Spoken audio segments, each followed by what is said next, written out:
is this re-establishment of military-to-military dialogue. This has been suspended since 2021, but the two sides have decided to reactivate this. And a more specific element of this is the tacit agreement to can extend the continuation of the START treaty in the 80s, which is obviously an incredibly important illustration of their commitment to not escalating in terms of nuclear engagement.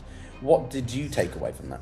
That was the moment when the world, in the middle of Cold War, saw the hope of bright, better, peaceful, safe future. I remember then it all started with Gorbachev and Reagan meeting in Reykjavik. And from there on, they started negotiating nuclear disarmament and nuclear control. And then we really started feeling safer, all of us, okay? Lately, it's been madness. My personal take is, I think that Russia could care less, okay? But Russians will do anything to get some kind of concessions for the economy. This is The Global Gambit. Today, my guest is Konstantin Samoilov, the host of Inside Russia, the long-standing and in-depth look at what actually is going on, well, inside Russia. Now, many of you will know that this is a reoccurring appearance that Konstantin has. We talk about the economy, we talk about the war and its impact on Russia's psyche. And, well, there's a couple of exciting announcements that we're going to have at the end of this conversation. So do stick around for those, right? We were talking about this off air, Konstantin, lots of ideas that we think we're going to work together and even more and support the channels and the amazing communities. But certainly we haven't spoken, I think, since before Christmas. Because of just the craziness around that time of year, and my channel's been having some good conversations elsewhere. But as always, we take time for each other to talk about the economy and such. So it's lovely to see you again, Konstantin. How are you? Pyotr, fantastic to be here. Thank you very much for inviting. I am well. I am eagerly watching what's going on in Russia. In the economy, in Russian economy, and that influences everything else, the war, the society. So 2026 hasn't been boring so far. It's turning out to be a very violent and very fast year for Russia, not just for the economy, but for the entire country and for its history. So, as always, we're going to start in the first half of our two-part with sort of more the military side, the politics, and then we'll talk about the economics in the second half. Of course, we may cover certain points, but that's generally how we break it down. So firstly, Konstantin, and as always, this is more of a conversation for people, not just a strict interview, but firstly, Konstantin, we've got a general. Russian general has been shot, Alexeyev. He was one of the key figures, I think, in negotiations over Mariupol in 2022, and he's been taken to a hospital. I think he's there right now. You know, he's in critical condition, I believe. But what does this tell us? Do you have any more insights on this? There is not much information besides everyone knows, besides what's made it to the news. But this is huge. He's not just a general. He is the deputy chief of GRU, Russia's mightiest military intelligence organization that is not talked about publicly. It's hush-hush. Okay, in the USSR, it was top secret, and they actually punished people for disclosing this even name. No one knew what GRU meant.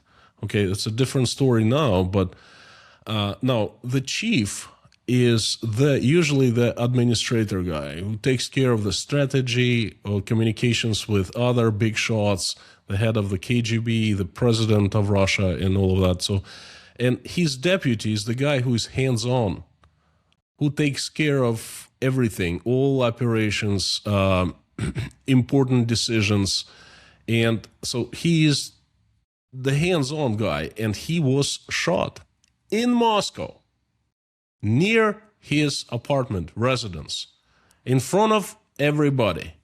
I think that speaks volumes. It just it shows that, first of all, it shows all the elites and the officials in Russian government and the leadership of the Russian army that no one is safe. Because if the top GRU general gets shot and the killer gets away, then no one is safe. It shows that there's a tremendous security fail for, I don't know, GRU, for the KGB, FSB, everyone who is taking care of the security for Russia's top officials. This guy gets shot in the middle of the day in Moscow. That's just incredible. Yeah, it's pretty nuts because he's been part of so many critical moments in the war so far. But what it also tells us is that the insecurity, the capacity for lone actors, rogue actors to just take out or attemptedly take out such senior figures. We've obviously had Dugin's daughter who was blown up in that car bomb. We've had other senior military figures targeted in the past year or so as part of those clandestine operations from Ukraine, let alone obviously the numerous drone breaches to the city and strikes obviously on oil refineries. But what does this tell us then about the state of the GRU and its ability to take care of its own personnel? They're failing. That's what it tells me. They're failing at all fronts. Okay, and all right. Whatever happens in Ukraine, that's your professional expertise, those folks from, GRU. But if you allow for your top guy, who is in charge of pretty much all operations, get shot in the middle of a day and then the killer just walks away, it kind of tells me there's chaos. It is chaos. I mean, what's been happening on the front? Obviously, we've got these trilateral talks. A lot of emphasis on that. I was talking about that on the media a couple of days ago, but what the likelihood of this actually resulting in some kind of deal is, as always, non-existent.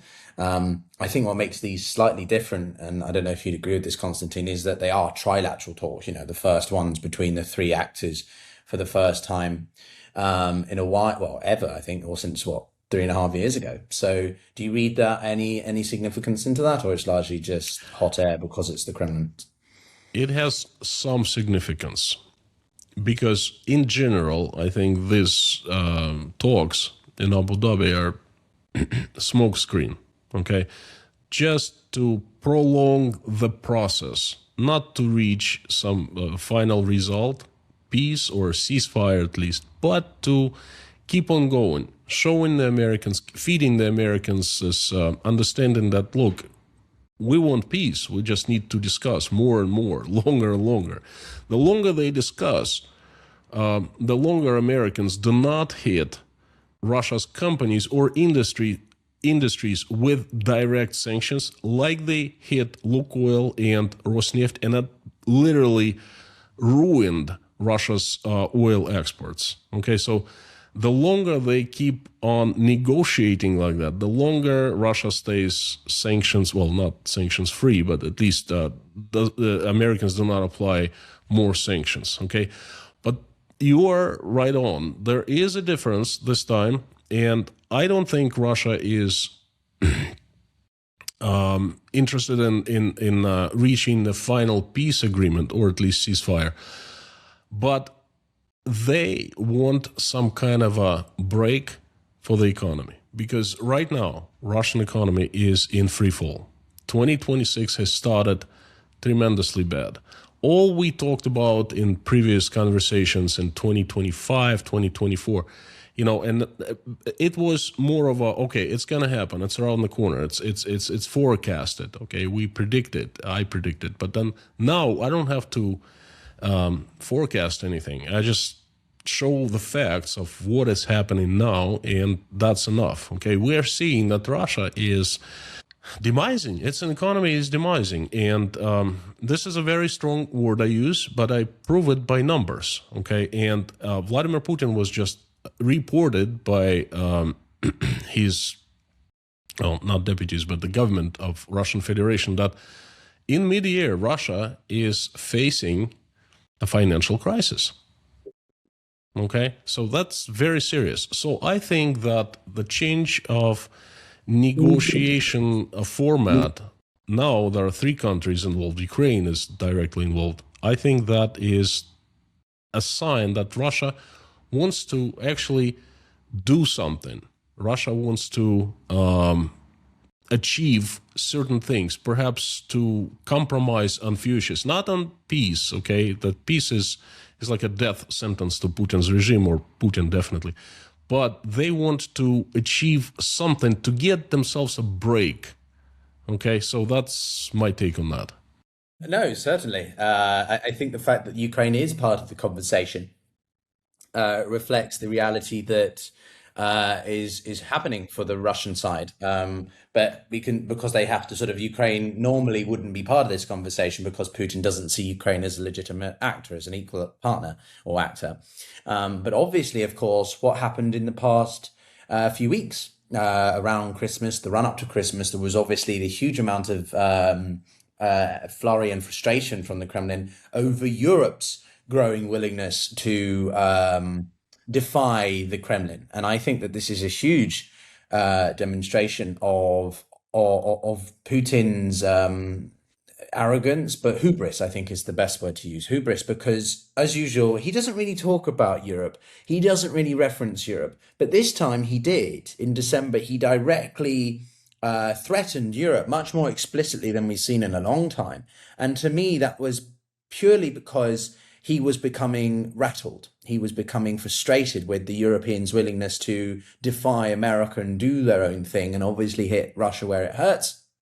And often Putin, if he doesn't say anything, then he's very uncomfortable about it. But also if he lashes out in such a way, clearly his back's up against the wall and he doesn't like it. Would you agree with that, or you think it's more reflective of something else? I agree with that 100%. Europe, what it appears to be right now, Europe has emerged as an independent, strong player that Russia needs to consider. Okay, and I see that the attitude towards Europe in the Kremlin has changed, and it's become more aggressive. And now you're absolutely right. Europe is considered as one of the centers of world power. Whereas before, Putin considered that, a bunch of different countries that cannot agree on one thing among themselves. And now it's different. So we are seeing that the rhetoric changed a great deal. So I agree with you.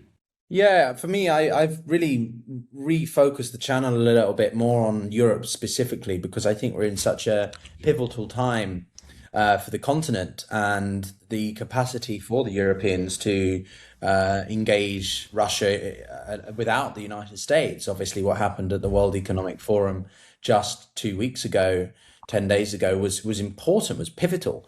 Putin obviously can't go to that. But what do you think he was thinking when he listens to Trump's comments in his speech, or this idea of the board of peace? Trump clearly wants Putin to be part of international negotiations. He wants the United States and Russia to be trading, have good bilateral relations, but the war is the problem.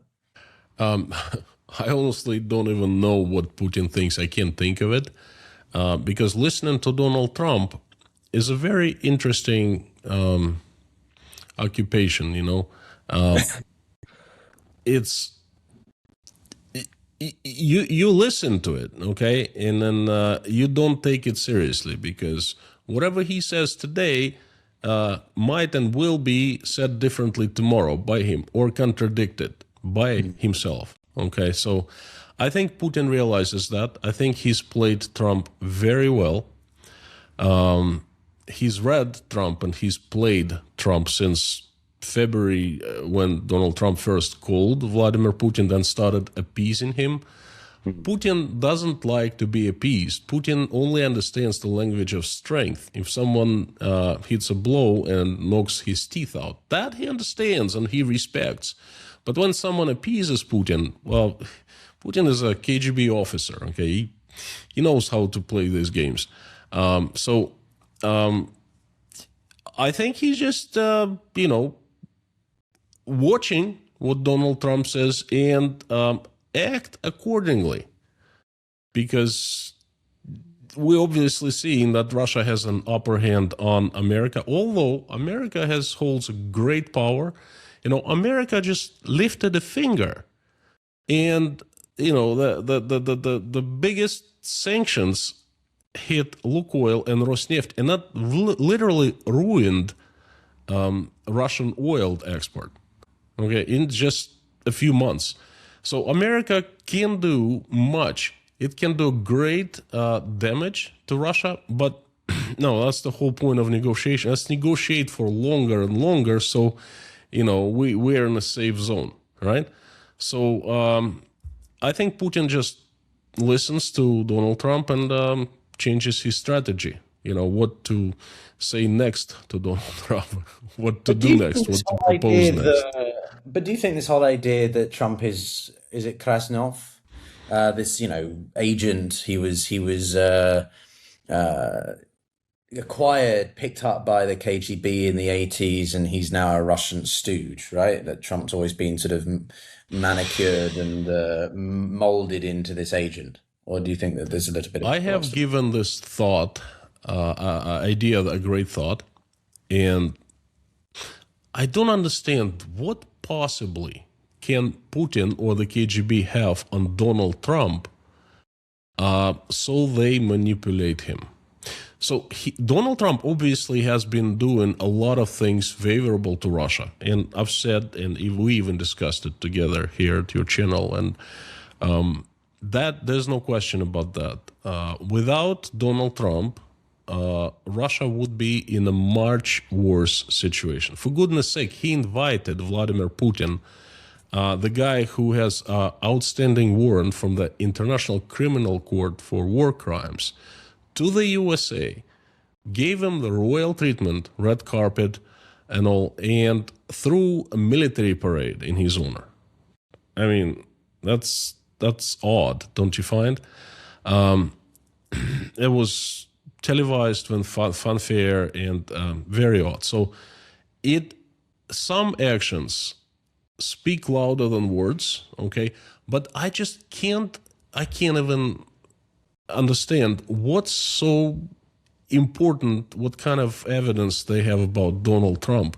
I mean, look at the Epstein files. It can't be worse than that. It's already out there in public. Everyone looks at it. I mean, what possibly? So I don't. It's really hard to believe that he is Agent Krasnov. Okay, I still don't believe that. But what I clearly see is that some actions he does, they benefit Russia greatly. Yeah, I think that there can be a huge amount of idolization. I think that Trump idolizes Putin. I think he idolizes what he's turned Russia into, and he wants to replicate that for America. He wants to centralize power. He wants to intimidate and eradicate or remove his political opposition. He wants to suppress the media. I think that's pretty clear. And he's done as much as he can, given the checks and balances in the system that the US exists in the US system. But to say that he's an all-out agent explicitly, I've always been like, yeah, no, that's going down conspiracy alley for me. But that being said, same here. Yeah. But we have mentioned the ominous Epstein files, which I tend to try and leave away with barge pole. But I don't know. What do you think of the Russian links between Epstein and Moscow now? Because there's obviously emphasis that Epstein was a Russian agent.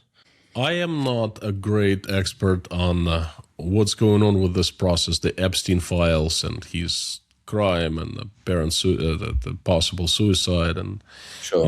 I don't know much. All I get is just what everyone gets from the news. But I was caught by surprise by this information that there's so much evidence in his communications and his files that he's been in contact with the Russians at different caliber. I mean, look at the Russian politician Vladimir Zhirinovsky. Okay, the guy's was in Russian politics since 1991. He was running against Boris Yeltsin back in the USSR. in before the USSR fell apart to become Russia's president, the Republic of Russia, part of the USSR. So the guy passed away a few years ago, but he was like a major player on the Russian political scene, and now Epstein has evidence and some stuff on him. It's shocking. Okay, I don't think he was Russia's agent for one simple reason.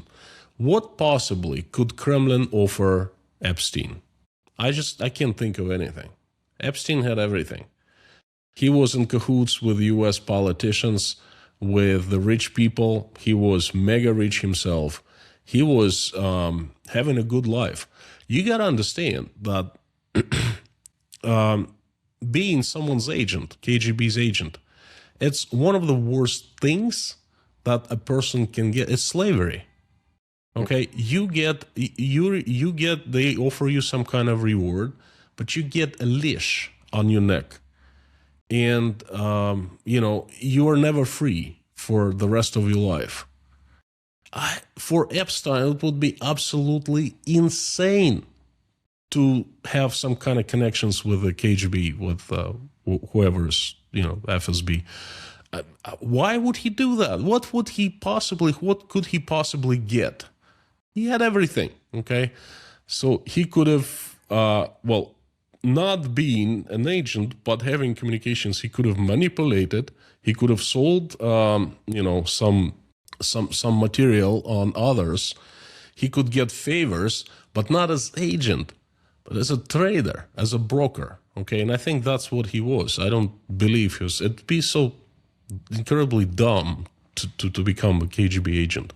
Yeah, look, same for Donald Trump. I mean, I'm sorry, the same for Donald Trump. I mean, what would he get in return? There's not such a thing. He's the president of the United States. He was a very famous, wealthy man in the 80s. He had everything. Did perhaps KGB, was he promoted anyway in America? No, he was in oblivion in the 90s. So I just don't believe that neither of them were agents. Well, Trump made an appearance in Home Alone 2. There is no pinnacle higher than that. Jokes aside, I cannot understand it either. I run quite far from this whole Epstein matter. To be honest, I do not understand the obsession around it. There was a clip of Rory Stewart, who's a former British politician, in the UK government about 10 years ago, and he was talking on, I think it was Newsnight and the BBC, and he was emphasizing that sort of there are much bigger things than Epstein. And obviously the interviewer is like, what do you mean? What, you don't think this is important? No, that's not what he said. We have a war in Ukraine. The situation in Gaza is incredibly tumultuous. The Sudanese civil war, the situation between China and America, Iran, Venezuela, the entire international order is on the state of flux. And the entire obsession around one single bloke and whether or not he might have been a Russian agent, goodness me. What would he have possibly gotten that he didn't already have? Is what you're saying, and I 100% agree. Why would he need to go to that extent to be associated with the Russian government? Moreover, it's quite possible that, he had engagements with senior Russian figures. I mean, he was a financier, a very important individual in the 90s for whatever. It's impossible that he wouldn't have links to certain Russian actors, sure. But does that immediately make him an agent? No. We seem to live in this very binary world where it's all or nothing, a very zero-sum game, it's never the case in geopolitics, international relations, personal relationships like that.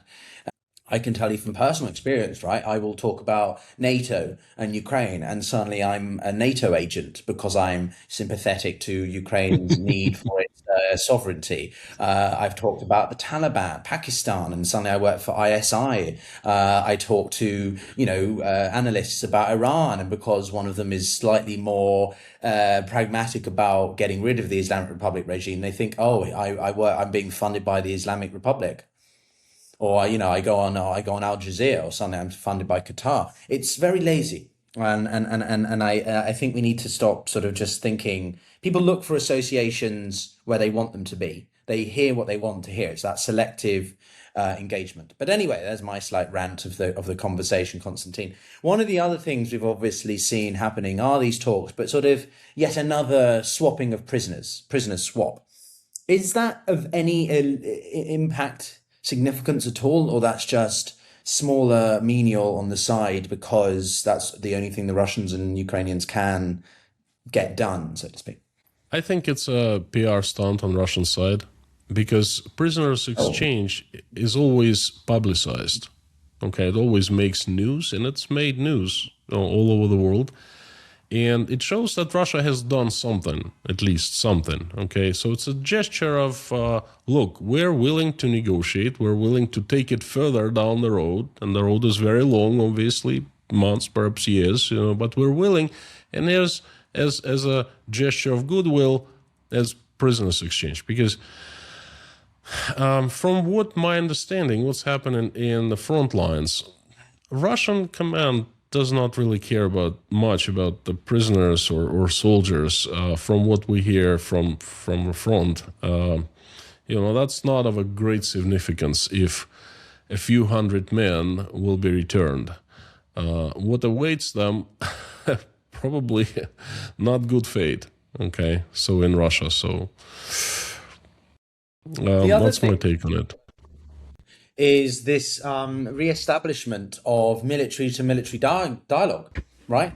This has been suspended since 2021, but the two sides have decided to reactivate this. And a more specific element of this is the tacit agreement to extend the continuation of the START treaty from the 80s, which is obviously an incredibly important illustration of their commitment to not escalating in terms of nuclear engagement. What did you take away from that? That was the moment when the world in the middle of Cold War saw the hope of bright, better, peaceful, safe future. Okay, I remember when I was a child.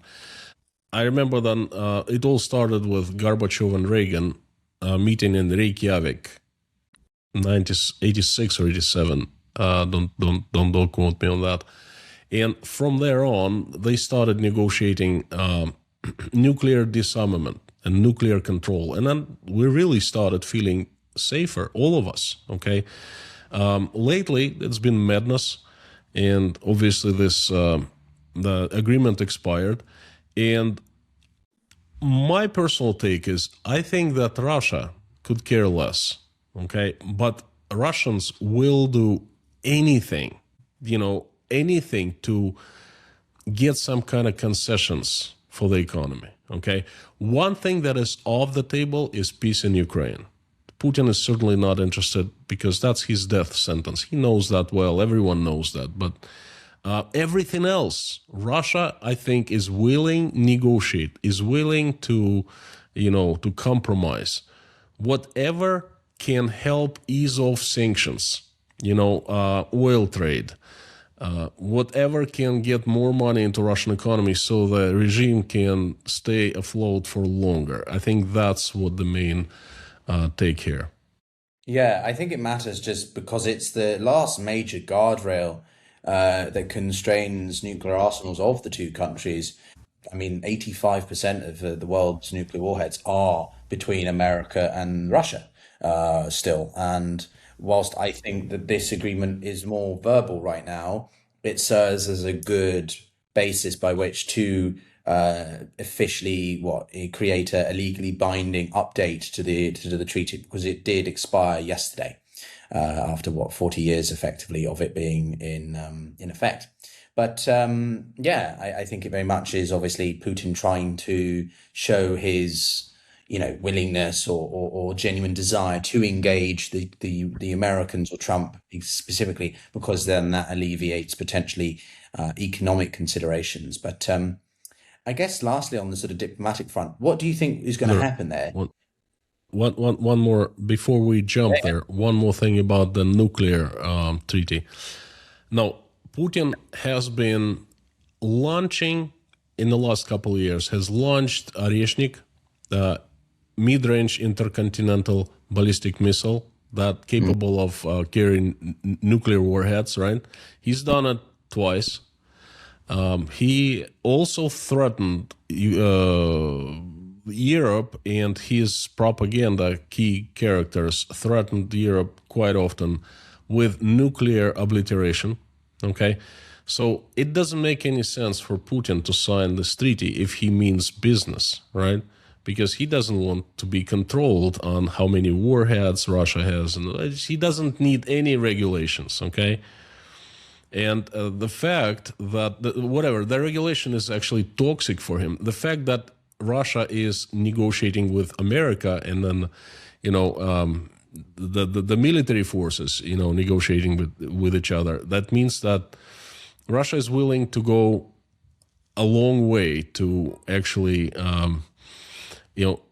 get something for itself. Okay, to negotiate and to compromise. So think about that. Oh, absolutely. It's as always, look at what's being done. Policy changes, not what's being said, and verbal threats. I mean, we're still waiting for that ominous nuclear strike that he said in 2022. But anyway, he's a little bit behind schedule. But for people who are unfamiliar, there's a difference between intercontinental ballistic missiles, or ICBMs, which the START treaty doesn't cover. These are what's known as IRBMs, or intermediate ballistic missiles. So they're slightly shorter range, around, I think, 500 to 800 miles, if I remember correctly. But anyway, I guess my last question in this segment for you, Konstantin, is simply what do you expect to come from the talks, if anything? I expect that there will be announced that improvements, advancements are made, okay, by both sides, and all sides, three sides actually, and three sides agree that it is necessary to continue negotiating further. There's a need to continue and come to a complete and final agreement. That's basically what I think. That's what's going to come out of these negotiations. Yeah, me very cynically or skeptically putting it more bluntly, the Russians are going to keep drawing this out. They're going to show good faith in engaging in the talks, but nothing's actually going to happen. We've been around on this rodeo, I think, about 6 times at this point, audience. So I think you know the gist as well. But ultimately, there's never going to be a breakthrough because the two sides are simply at loggerheads, and the willingness to give up land. And I think this is going to be one of the biggest failures of peacemaker Trump, of his, at least of the first 2 years of his second term, because after the midterms, it's going to become a lot harder for him to get things done, depending upon how the Democrats do, whether or not one of the houses is taken or whatever. But we shall see. But Konstantin, with that, we're going to shift to the economics. And for those of you watching, join us in part 2 and the 2 cheeky announcements that we've got coming up there. So Putin's argument there is that this slowed growth is deliberate, or it's a consequence of them trying to get the inflation under control, which is, of course, a consequence of the heightened spending that has been done on military outlets and obviously rallying up the economy and output. Is that obviously all complete nonsense? Pyotr, Putin has said that, not just this past time, but he said it many times, similar things. And his audience is certainly not economists. For any economist out there, the situation is crystal clear. Russia was still earning less and less and spending more.